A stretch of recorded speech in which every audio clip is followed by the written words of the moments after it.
ఈరోజు ఎవరైనా ఏదైనా షేర్ చేసుకోవాలనుకుంటున్నారా?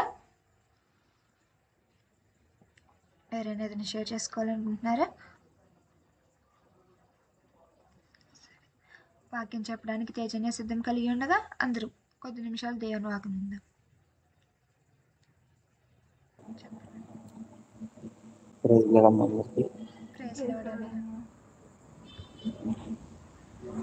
నిన్న మనము ఏసు రక్తం గురించి 2 విషయాలు తెలుసుకున్నాము కదా. ఒకటి, నిన్ను రక్షించేది ఏసు రక్తమే. ఇంకొకటి, బానిసత్వం నుంచి విడుదల కలిగించేది కూడా ఏసు రక్తమే అని మనం తెలుసుకున్నాము. ఇంకోటిగా, మూడోదిగా ఈరోజు చూస్తే ఏసు రక్తము కొత్త ప్రారంభమును ఇస్తుంది. ఏసు రక్తము కొత్త ప్రారంభమును ఇస్తుంది. అంటే ఏసు రక్తము నీలోకి రాగానే కొత్తదనం నీకు వస్తుంది. అంటే మనలో మార్పు వస్తుంది అనమాట. పాపాన్ని మనము అసహించుకుంటాము. ఏసు రక్తము మనలోకి రాగానే ఎంతో సంతోషం ఉంటుంది. అంటే ఏసు రక్తం మనలోకి ఎలా వస్తుంది? మనం రక్షణ పొందినప్పుడు వస్తుంది. ఎందుకంటే ఆయన మన కోసం రక్తాన్ని కాచి మన యొక్క పాపాన్ని కొట్టివేశారు. ఆ పాపాన్ని కొట్టివేశారు అంటే ఆ పాపం ఎలా కొట్టబడుతుందంటే బాప్తిస్మం ద్వారానే. మనం బాప్తిస్మం తీసుకోగానే మనలో ఎక్కడా లేని ఆనందం వస్తుందమ్మా. దేవుడు మనతో ఉంటాడు, ఎప్పుడు మనతోనే ఉంటాడు. బాప్తిస్మం తీసుకోగానే ఆయనలా జీవించాలన్న తపన మనలో కలుగుతుంది ఖచ్చితంగా. ఆయన ఈ లోకంలో జీవించిన జీవితము ఎంతో మధురము, నిస్వార్థంగా జీవించారు. ఆయన ఏ రోజు ఒకరి మీద కోపడలేదు, ఒకరిని తిట్టలేదు, ఒకరిని హింసించలేదు, శ్రమ పెట్టలేదు. మనం కూడా అట్టి రీతిగా జీవించాలనే తపన మనలో ఉంటుంది. ఎలా అంటే ఇతరులకు సాయం చేయాలన్న గుణం మనలోకి వస్తుంది. కోపం మనలో మనుషులకి సాధారణంగా కోపం అనేది వస్తుంది. కానీ దేవుడు చెప్పినట్లుగా కోపము నిమిషాల్లోనే, వితిన్ ఫ్రాక్షన్ ఆఫ్ సెకండ్లోనే మళ్ళీ ఆ కోపం అనేది తగ్గిపోతుంది. అబద్ధం ఆడాలంటే భయపడతాము. ఏ చిన్న అబద్ధమైనా సరే, అవును ఈ అబద్ధం ఆడకూడదు, ఈ అబద్ధం ఆడితే అప్పటికప్పుడు తప్పించుకోవచ్చేమో, కానీ ఆ గిల్టీ ఫీలింగ్ మనలో ఉండిపోతుంది. సో అబద్ధం ఆడడానికి చాలా భయపడతాం. అబద్ధం అనేది ఆడము. దేవుని కృపను బట్టి అబద్ధము మనం ఆడము, నిజాయితీగా ఉంటాం. అంటే ఎవరు ఏమనుకున్నా సరే వాళ్ళు నిజాయితీగా అక్కడ జరిగిన సిచ్యువేషన్ మనం నిజాయితీగా చెప్తాము, నిజాయితీగా ఒప్పుకుంటాము. మన తప్పు ఉంటే నిజాయితీగా ఒప్పుకుంటాము. మన తప్పు లేకపోయినా ఇతర వాళ్ళు మనల్ని తిట్టినా, కొట్టినా, హింసించినా వాళ్ళకి క్షమిస్తాము. ఎవరి మీద చాడీలు చెప్పము. మొత్తంగా చెప్పాలంటే నిస్వార్థంగా జీవించగలము. స్వార్థం లేకుండా నిస్వార్థముగా దేవునిలా మనం జీవించగలం. బాప్తిస్మము యొక్క ప్రాముఖ్యత అంటే దేవుడు రక్తంతో కడగబడినప్పుడు మనకు క్రొత్తదనం మనలో వస్తుంది. పాతది మొత్తం గతించిపోతుంది, క్రొత్త స్వభావం వస్తుంది. కానీ పాతది అలాగే ఉంటుంది, కానీ ప్రేరేపిస్తుంది నిన్ను. కానీ దేవుడు నిన్ను వాటిలోకి వెళ్లకుండా పాపం చేయకుండా ఆపుతాడనమాట మనల్ని. పరిశుద్ధాత్మ శక్తి మనలో ఉంటుంది. క్రొత్తదనము ఏదో ఒకటి అంటే నూతన జీవితం అనేది మనలోకి వస్తుంది. పాతది గతించిపోయి మొత్తము మనలో ఉన్న పాపము మొత్తం ఇప్పుడు దాకా మనం చేసిన పాపాలన్నీ దేవుడు రక్తం ద్వారా కడగబడ్డాయని మనం నమ్మిన తర్వాత నూతన ధనం అనేది మనలోకి వస్తుంది. మనకున్న ప్రతి సమస్య నుంచి విడుదల పొందుతాము కూడా. ఎలా అంటే అప్పుడు దాకా మనకి ఎవరు అంటే తెలియదు, కానీ దేవుణ్ణి తెలుసుకున్నాక నాకంటూ దేవుడు ఉన్నాడు, నాకు ఏ సమస్య వచ్చినా ఆయన చూసుకుంటాడు, ఆయన ఉన్నంత వరకు నాకేమి కాదు అన్న భరోసా మనలోకి వస్తుంది. అది ఎలాంటి సమస్య అయినా సరే అమ్మా, దేవుణ్ణి అడిగినప్పుడు వెంటనే సమాధానం ఖచ్చితంగా వస్తుంది. ఒక్కొక్కసారి ఆలస్యం అవ్వచ్చు, కానీ ఖచ్చితంగా సమాధానం వస్తుంది. ఆలస్యం వెనక అద్భుతం దాగి ఉంటుందండి. ఆలస్యం వెనక అద్భుతం దాగి ఉంటుంది ఖచ్చితంగా. మనం మాత్రం విసుగక ప్రార్థించాలి, విశ్వాసంతో ఉండాలి. అంటే అబ్రహాం గారు దాదాపుగా 25 సంవత్సరాలు వేచి ఉన్నారు, విసుగక ప్రార్థించారు. దేవుడు మాట ఇచ్చిన 25 సంవత్సరాల తర్వాత నెరవేరు అంటే ఎంత విశ్వాసం ఉంటుందమ్మా అబ్రహాం గారికి. అందుకని ఈరోజు ఆయన పేరు మనం చెప్పుకుంటున్నాం, ఆయన మన తండ్రి అని కూడా చెప్పుకుంటున్నాం, అబ్రహాం గారి తండ్రి అని మనం చెప్పుకుంటున్నాం. అతి నిరీక్షణ అనేది మనలో ఉండాలి.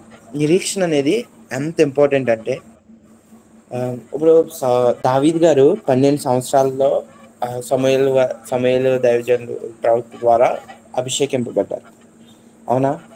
12 సంవత్సరాలు అభిషేకించిన వెంటనే రాజు అయ్యాడా? లేదు.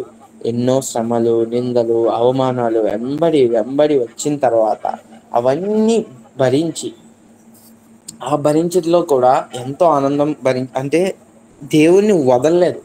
ఎన్ని శ్రమలు వచ్చినా, ఎన్ని ఇబ్బందులు వచ్చినా, అడవుల్లో తిరిగారు, ఎన్ని ఇబ్బందులు వచ్చినా సరే దేవుణ్ణి వదిలిపెట్టకుండా ప్రార్థన చేస్తూనే ఉన్నారు. ఆయనకు వచ్చే సమయంలో అదే ఆ శ్రమలన్నీ పోయి ఒకరోజు రాజ్యం చేశాడు దేవుడు. అంటే మనలో ఎన్నో శ్రమలు వస్తాయి, మన జీవితాల్లో కూడా ఎన్నో ఇబ్బందులు వస్తాయి. ఆ శ్రమల దగ్గర మనం ఆగిపోకూడదు, పోరాటం చేయాలి, దేవుణ్ణి అడగాలి. ఆ పోరాటంలో కూడా మనము దేవుని ప్రార్థించడం ఆపకూడదు. ఈ సమస్య వచ్చింది, ఈ సమస్య కోసం ఆలోచిస్తే మనకు ప్రయోజనం ఏముండదు. అదే దేవుని దగ్గర అడిగి, దేవా నాకు ఈ సమస్య వచ్చింది, నేను ఎలా విడుదల పొందాలి ఈ సమస్య నుంచి? నువ్వు నా జ్ఞానం అయితే ఏం సరిపోద్దు దేవా, నీ జ్ఞానం నాకు కావాలి, నీ జ్ఞానం ద్వారానే నేను ఏదైనా చేయగలను, నువ్వు నన్ను కాపాడు, నువ్వే నాకు ఆధారము అని మనము దేవుణ్ణి అడగలం. అప్పుడు దేవుడు ఖచ్చితంగా మనకు సహాయం చేస్తాడు. మన దేవుడు మనల్ని ఎన్నడూ కూడా ఒంటరిగా విడిచిపెట్టడు. నీ ప్రతి సమస్య వచ్చినా, నీ సమస్య దేవునికి తెలుసు. ఖచ్చితంగా నీ సమస్య నుంచి విడుదల ఖచ్చితంగా పొందుతావు. దేవుణ్ణి మనం అడగడం మాత్రము మానకూడదు. ఇంకోటి 4వ విషయం వచ్చేసరికి, యేసు రక్తము వారికి సాక్ష్యం ఇచ్చింది. అంటే మనము రక్షింపబడ్డాము కదా, మనం రక్షింపబడిన ప్రతి ఒక్కరికి కూడా ఒక్కొక్క సాక్ష్యం ఖచ్చితంగా ఉంటుంది. ఖచ్చితంగా నేను ఒక సాక్ష్యం చెప్పగలను, మీరు ఒక సాక్ష్యం చెప్పగలరు, అవునా కదా? ఖచ్చితంగా ప్రతి ఒక్కరికి ఒక సాక్ష్యం ఉంటుంది. ఎలా అంటే ఒక చిన్న నిజమైన స్టోరీ చెప్తాను. ఆర్మీలో పనిచేస్తున్న కమాండర్ ఉంటాడు. కమాండరు ఒక సైనికుడితో కమాండర్ అంటారంట, నువ్వు వెళ్ళి ఆ జీపు పార్క్ చెయ్యి అంటారు. సైనికుడు అంటారంట, సార్ నాకు డ్రైవింగ్ రాదు కదా సార్, మీకు తెలుసు కదా సార్, నేను ఎలా పార్క్ చేస్తాను సార్ అని కమాండర్తో అంటే, కమాండర్ అంటాడంట, నువ్వు నిజమైన దేవుడిని నమ్ముతున్నావు కదరా, నీ దేవునికి ఏది అసాధ్యమైనది ఏది లేదు అని చెప్తావు కదా, మరి అదంతా నీకు పని, నీ దేవుడికి అంత ఈజీ, ఆ పని ఈజీయే కదా, వెళ్ళి చెయ్యి అని చెప్తారంట. ఇంకా సైనికుడు దేవుడు మనకు అవమానం కలగకూడదని ప్రేయర్ చేసుకుని జీపు ఆయన ఎక్కడ పార్క్ చేయమన్నారో అక్కడ పార్క్ చేస్తారు. ఎందుకీ ఇక్కడ లాజిక్ ఏంటంటే, ఆ కమాండర్ ముందే ఇంజిన్ తీసేసి, ఆ జీప్ యొక్క ఇంజిన్ తీసి పక్కన పెడతారు. ఇంజిన్ తీసిన బండిని ఎలా పార్క్ చేశాడు ఆ సైనికుడు? అంటే ఎంత గొప్ప కార్యం అసలు అది. ఇప్పుడు మనకి ఫుడ్ ఉంటేనే మనము ఒక రోజు ఫుడ్ లేకపోతే మహా అయితే 3 days ఫుడ్ లేకపోతే జీవించగలం. అంతకన్నా ఎక్కువైతే చాలా నీరసం వస్తుంది. దానికి ఒక జీప్కి మెయిన్ ఇంజిన్ లేకపోతే స్టార్ట్ అవ్వదు.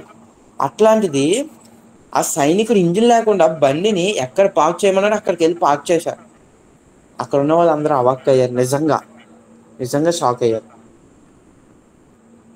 ఇది మన దేవునికి మాత్రమే సాధ్యం, వేరే ఎవ్వరికి సాధ్యం కాదు. ఈరోజు మనకి మూసిపోయిన దారిలో ఉన్నా, నిజంగా ఎప్పుడు చెప్తా ఉంటాను, మూసిపోయిన దారిలో ఉన్నా ఇది అసాధ్యము, అసలు అవ్వని పని అని అనుకున్నా అది దేవునికి సాధ్యమమ్మా. దేవునికి ఖచ్చితంగా సాధ్యం. అడిగి చూడండి. ఈరోజు మనము ఎంత విశ్వాసం కలిగి అడిగితే ఖచ్చితంగా జరుగుతుంది. అంతేగాని మన విశ్వాసం లేకుండా అది అవ్వని పని, అది జరగదు, అది ఇంపాసిబుల్ అని మనం అనుకోకూడదు, అస్సలు అనుకోకూడదు. దేవునికి అసాధ్యమైనది ఏదీ లేదు. ఆయనకి సమస్తము సాధ్యమే. ఈరోజు నిజంగా మనం ఎలా జీవించుచున్నామంటే అది కేవలం ఆయన కృప మాత్రమే. సో మనకి ఎలాంటి సమస్య అయినా అది అసాధ్యమైన, మనకు అసాధ్యం అయి ఉండొచ్చు, కానీ మన దేవునికి సాధ్యము. మనం అడగడమే లేటు, ఆయన ఖచ్చితంగా సమాధానం ఇస్తారు. అది కూడా అడగడం ఒకటి, అడిగే దాంట్లో కూడా మనము పూర్ణ హృదయంతోనూ పూర్ణ విశ్వాసంతోనూ అడగాలి. అలా అడిగి చూడండి, మూసిపోయిన దారులు కూడా తెరవబడతాయి. ఖచ్చితంగా విశ్వాసంతో అడిగి చూడండి అమ్మా, మూసిపోయిన దారులు కూడా తెరవబడతాయి.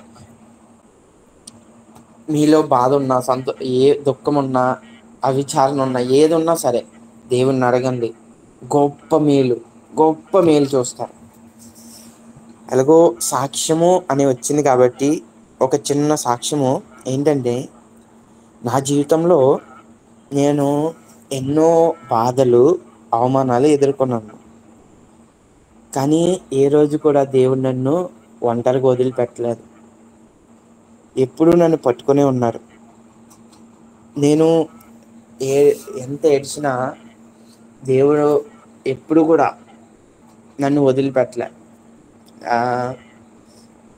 నా ఫ్రెండ్స్ ఎంతమంది మోసం చేసినా సరే, కృంగిపోయిన స్థితిలో నేను ఉన్నప్పుడు నా దేవుడు నన్ను పట్టుకొని ఉన్నాడు. నేను ఈ విధంగా ఈరోజు మీ మధ్యన ఉన్నానంటే అది కేవలం దేవుని కృప మాత్రమే. ఇది నా జీవితంలో గొప్ప సాక్ష్యము.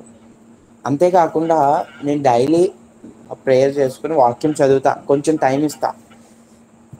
కానీ ఈ యొక్క లిటిల్ స్పాన్ ఆఫ్ టైంలో దేవుడు గొప్పగా ఒక చెల్లిని పరిచయం చేయడం ద్వారా, చెల్లి ద్వారా ఈరోజు దేవునికి ఇంకా ఎక్కువ సమయాన్ని కేటాయించగలుగుతున్నాము.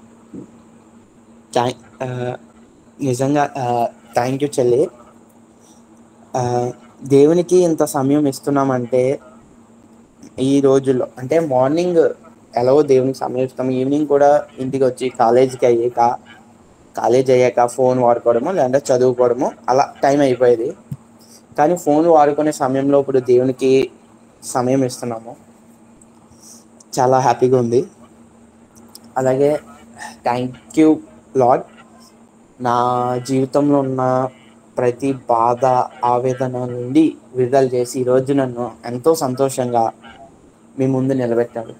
అంటే ఏ బాధలు రాకుండా ఉండవు, మనిషికి వస్తాయి, కానీ నాకు వచ్చే ప్రతి బాధ నుంచి వెంటనే విడుదల వస్తుంది, దేవుడు సంతోషం వస్తుంది. ఎలా అంటే దేవుణ్ణే అడుగుతాము, ఈ బాధ వచ్చింది, ఈ బాధ నుంచి విడుదల కలగజేయదేవా, ఎంతో భారంగా ఉంది హృదయము అని దేవుణ్ణి అడిగితే అమ్మా ఖచ్చితంగా ఏదో ఒక రకంగా అమ్మ మాట్లాడతాడమ్మ దేవుడు. సో నా పట్ల ఎంతో గొప్ప కార్యం చేశాడు దేవుడు. నిజంగా ఈరోజు ఇలా ఉన్నానంటే దేవుని కృప మాత్రమే. ఇది నా సాక్ష్యము. అలాగే ఈరోజు మనము ఈరోజు కలిపి మనము నేర్చుకున్నవి 4 అంశంలో ఒకసారి ఫాస్ట్గా రీకాల్ చేస్తున్నాను. నిన్ను రక్షించేది యేసు రక్తము, బానిసత్వం నుంచి విడుదల చేసేది యేసు రక్తమే, ఆ బానిసత్వం నుంచి కొత్త ధనంలోకి మార్చేది యేసు రక్తమే. సాక్ష్యమును, యేసు రక్తము వారికి సాక్ష్యముని ఇస్తుంది.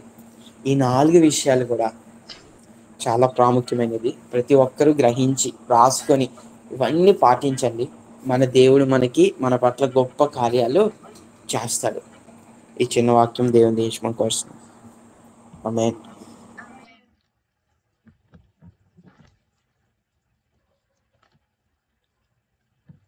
చక్కటి వాక్యాన్ని నుంచి తేజనకి అందరూ ఒకసారి ప్రైజ్ లార్డ్ చెప్దామా?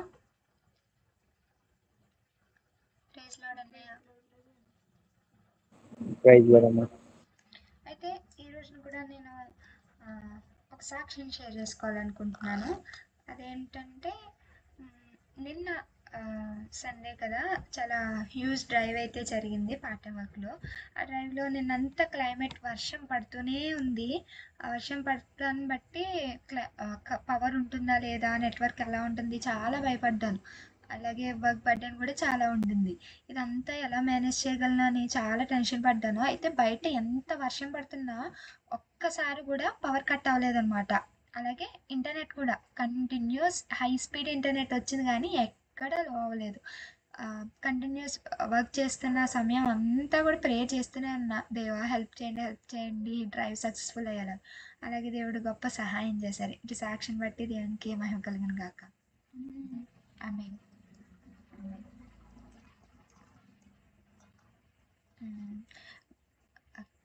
గత దినమున మనము ఈ వర్షాలు వరదలను బట్టి ఈ వరదల్లో చిక్కుకున్న వారిని బట్టి అందరిని బట్టి ప్రార్థన చేద్దాం అనుకున్నాం కదా. అయితే ప్రార్థనలోకి వెళ్ళే కంటే ముందుగా ఒక కీర్తన పాడుకుని మనం ప్రార్థనలోకి వెళ్దాం. అయితే ఈ పాట యొక్క ప్రాముఖ్యతను ముందు మనం తెలుసుకుని తర్వాత పాట రూపంలో పాడుకుందాం. ఈ పాట యొక్క వివరణ నేను ముందైతే చెప్తున్నాను. వివరణ ఏంటంటే, ఈ పాట యొక్క నేమ్ విశ్వాసికి ఆదరణ. విశ్వాసికి, ఒక క్రిస్టియన్కి, దేవుని నమ్ముకున్న బిడ్డకి ఆదరణ పాట, ధైర్యమునిచ్చే పాట అనమాట ఇది. ఈ పాట యొక్క అర్థం మాట పల్లవిలో ఉంటుంది, నువ్వు భయపడరాదు, ఎందుకంటే బైబిల్ నందు 365 రోజులకి ఒక్కొక్క ప్రత్యేకమైన వాగ్దానం నీకు దేవుడు ఇవ్వబోతున్నాడు. ప్రతి దినము వాగ్దాన రూపంలో నీకు ఇస్తున్నారు కదా, ఆ వాగ్దానాన్ని బట్టి నువ్వు నమ్ము, విశ్వసించు, ఇంకా నీకు భయం ఎందుకు అని పాట పల్లవిలో ఉంటే, ఈరోజు మన ప్రార్థన అంశానికి తగిన పల్లవి ఏంటంటే, గాలి తుఫానులు బోలిన శ్రమలు. గాలి తుఫానులు అనేవి ప్రతి ఒక్కరి లైఫ్లో ఇటువంటి శ్రమలు అనేవి ప్రతి ఒక్కరి లైఫ్లో వస్తూనే ఉంటాయి. అవి ఎలా అంటే, గాలి తుఫాను లైఫ్ టైం ఉంటాయా? నిన్న వర్షం ఉంది, ఈరోజు వర్షం ఉంటుందని ప్రిడిక్ట్ చేసి హాలిడే ఇచ్చారు స్కూల్స్కి, కాలేజెస్కి. బట్ ఈరోజు ఏమైంది? వర్షం అనేది లేదు. వాళ్ళ ప్రిడిక్షన్ ఏమైంది? అక్కడ ఫెయిల్ అయింది. ఇలాగే మన జీవితంలో కూడా ఇటువంటి శ్రమలు అనేవి ఉండొచ్చు, కానీ అవి పర్మనెంట్ అని మనం ఏమాత్రం అనుకోకూడదు. దేవుడు ఈ చరణంలో అంటారు, నీకు ఇటువంటి శ్రమలు ఉంటే, గాలి తుఫాను వంటి శ్రమలు ఉంటే, నువ్వు దేవుని యొద్ద ప్రార్థిస్తే వేవేల దూతలు నీ వద్దకు వచ్చి ఆ శ్రమను త్రోలి వేస్తాయంట. ఒక్క దూత కాదు, 2 దూతలు కాదు, వేవేల దూతలు దేవుడు పంపిస్తారంట. వేవేల దూతలు పంపించి ఆ శ్రమని పారద్రోలు చేస్తారంట.